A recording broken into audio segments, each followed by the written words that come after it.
E isto foi trazido, digamos assim, no ideário cristão, não é? Nesta noção de que a lei delimita o poder. Não é? Isto Mas eu séculos acho que depois. assim, uma grande diferença, vê que nessa fala, ainda no contexto do Antigo Testamento, nós vamos ver que o que traz esse balizamento da performance do rei, digamos assim, é o conhecimento também que o povo tem sobre aquela lei que rege o rei. E isso é importante porque, se nós fôssemos fazer um contraponto com hoje em dia, essa visão que muitas vezes temos de segregar a política da nossa vida cotidiana como cristãos, para o julgamento daqueles que não são mais os reis naquele contexto, mas que são os governantes atuais, nós perdemos um pouco esse balizamento, tanto da perspectiva bíblica, de ver se aquilo que está sendo implementado por esses governos como uma nova lei social está de acordo com a palavra de Deus que deveria guiar, como guiava os reis antigamente, mas também o interesse de se envolver e de olhar para essa temática para dizer, isso está errado. Né? Então, isso também eu acho que é um ponto que nós precisamos resgatar dessa perspectiva que era o povo no Antigo Testamento. Né? Eu preciso conhecer a lei, porque senão como é que eu vou saber o que é certo e o que é errado? Exatamente. Porque já há uma coisa muito certa, não é? Tanto referente à parte da lei de Deus, não é? Como na lei dos homens. Não é? Há uma cláusula na nossa lei aqui em Portugal, que eu creio que é comum também lá no Brasil, que é ninguém pode alegar desconhecimento da lei para não cumprimento. Não é? Isso é muito verdade na Bíblia. Não é? Ninguém pode dizer que vai para o inferno, não é? Porque não conhecia a lei. Não é? Da ignorância, né? Foi na ignorância, né? E é um bocadinho isso que diz. E repara que se tu conheces, não é, a lei, tu vais fazer esse julgamento, não é? Esse julgamento de dizer assim, ok, o governo está a governar como devia ser ou não? Porque um governo justo, não é, que governa bem, traz alegria ao povo, é o que dizem provérbios. Não é? O que governa mal, o povo sofre. Não é? Embora não seja, obviamente, a baliza única, dizer assim, se o povo está alegre é porque está tudo bem, não é?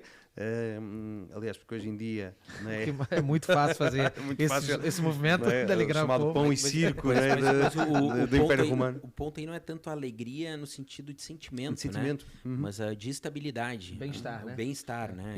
A estabilidade social, né, econômico, o bom chamado convívio. Tempo de paz em que conseguias, não é? Porque não vives em constante guerra, não é? Daquela constante conflito. Mas veja que mesmo esse conceito de bem-estar, e isso também é importante para esse tempo específico que estamos falando do Antigo Testamento, ele é bem perigoso porque muitas vezes essa ideia de bem-estar social vai sobrepor as verdades bíblicas quando aquilo me acalenta. Vou dar um exemplo, por exemplo, dos contextos migratórios aqui na Europa, né?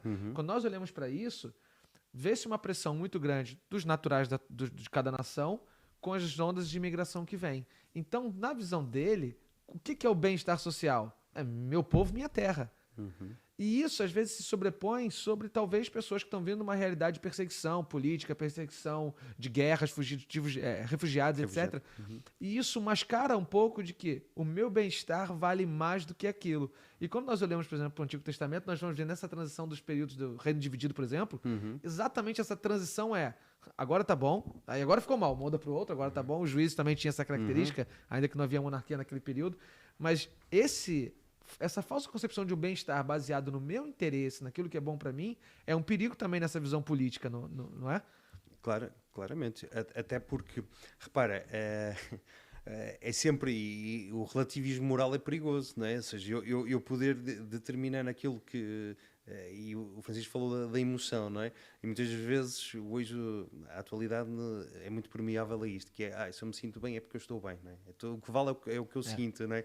Então esse relativismo, não é? Criaria uma amálgama de sentimentos, inclusive, que geraria ações ingovernáveis. Não é? E por isso é que existe, ou tem que existir, uma lei pedra basilar, não é? Exato. Ou seja, que diga assim, olha, isto são os princípios comuns, não é? que nos vão reger, não é? E porque senão, não é? Cria-se aqui uma instabilidade e uma ingovernabilidade e gera-se o caos. E ao gerar o caus, não é? Embora existam aí muitos anárquicos que queiram o caos. Mas tem um ponto aqui, Daniel, que é muito interessante nisso que o Rodrigo falou, né? A questão do ponto de vista também sobre o bem-estar e tal. Na própria política nós temos isso. Nós temos uma diversidade de definições e conceitos que são completamente variáveis ao contexto em que eles estão. Por exemplo, né? O progressismo em países, por exemplo, progressismo na Rússia. né? Ele é muito diferente da ideia de progressismo hoje no Ocidente, na Europa ou na América. O progressismo hoje, por exemplo, na Rússia, em que há um governo mais totalitário, né, mais centralizador, vai justamente promover a abertura de instituições, vai trabalhar para o fim da corrupção, talvez até para questões um bocado, um tanto quanto associadas a certas ideias capitalistas do Ocidente. Já o progressismo na Europa, por exemplo, ou na América, vai trabalhar com uma disfunção de valores e etc., que vem sendo guardado por conservadores nessas regiões e que, portanto, é diferente desses conceitos, né, em cada região em que ele é professado.